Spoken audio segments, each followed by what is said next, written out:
ये एक काल्पनिक कहानी है और दिल को गहराइयों तक छू जाने वाली। एक बार स्वर्ग में विचरण करते हुए कृष्ण और राधा एक दूसरे के सामने आ गए। विचलित से कृष्ण, प्रसन्नचित से राधा। कृष्ण सकपकाए, राधा मुस्कुराई। इससे पहले कि कृष्ण कुछ कह पाते, राधा बोल उठी, कैसे हो द्वारिकाधीश। जो राधा उन्हें कान्हा कान्हा कहकर बुलाती थी, उसके मुख से द्वारिकाधीश का संबोधन कृष्ण को भीतर तक घायल कर गया। फिर भी किसी तरह अपने आप को संभाल लिया उन्होंने और बोले राधा से, मैं तुम्हारे लिए आज भी वही कान्हा हूं। तुम तो मुझे द्वारिकाधीश मत कहो। आओ बैठते हैं। कुछ मैं अपनी कहता हूं, कुछ तुम अपनी सुनाओ। सच कहूं राधा, जब जब भी तुम्हारी याद आती थी, इन आंखों से आंसुओं की बूंदें निकल आती थी। राधा बोली, मेरे साथ ऐसा कुछ नहीं हुआ। न तुम्हारी याद आई, न आंखों से आंसू बहा, क्योंकि हम कभी तुम्हें भूले ही कहाँ थे।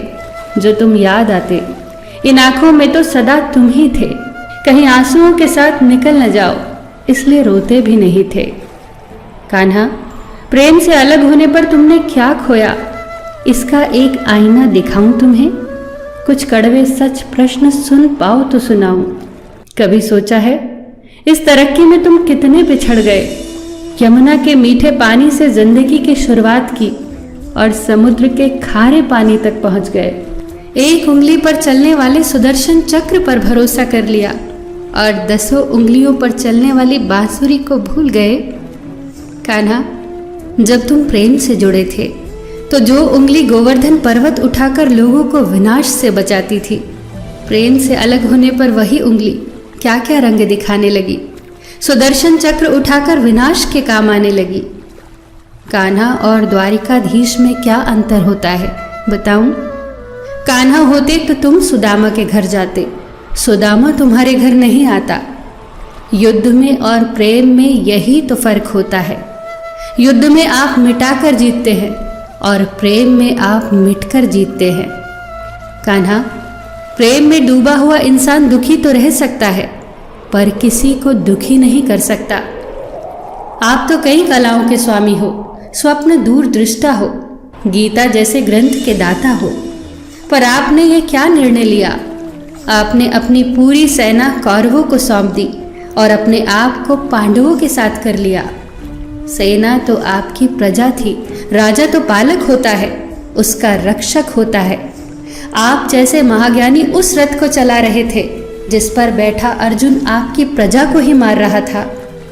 अपनी प्रजा को मरते देख आप में करुणा नहीं जगी, क्योंकि आप प्रेम से शून्य हो चुके थे। आज भी धरती पर जाकर देखो, आपकी द्वारिकाधीश वाली छवि को ढूंढते रह जाओगे। हर जगह, हर मंदिर में मेरे ही साथ खड़े नजर आओगे। मैं जानती हूँ कान्हा, लोग गीता के ज्ञान की बात करते हैं, उसके महत्व की बात करते हैं, पर धरती के लोग युद्ध वाले द्वारिकाधीश पर नहीं, प्रेम वाले कान्हा पर भरोसा करते हैं।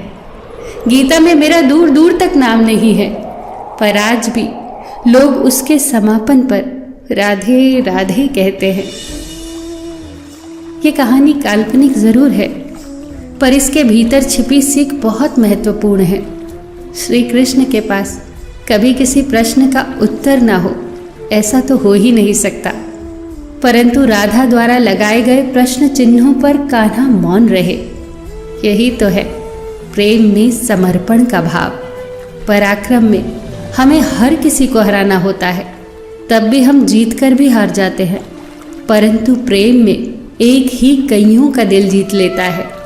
सही कहा है कि छोटी सी उंगली पर पूरा गोवर्धन पर्वत उठाने वाले भगवान श्री कृष्ण छोटी सी बांसुरी को दोनों हाथों से पकड़ते थे। फिर मिलेंगे दोस्तों अगली कहानी के साथ। तब तक के लिए अपना ख्याल रखना और हमेशा मुस्कुराते रहना।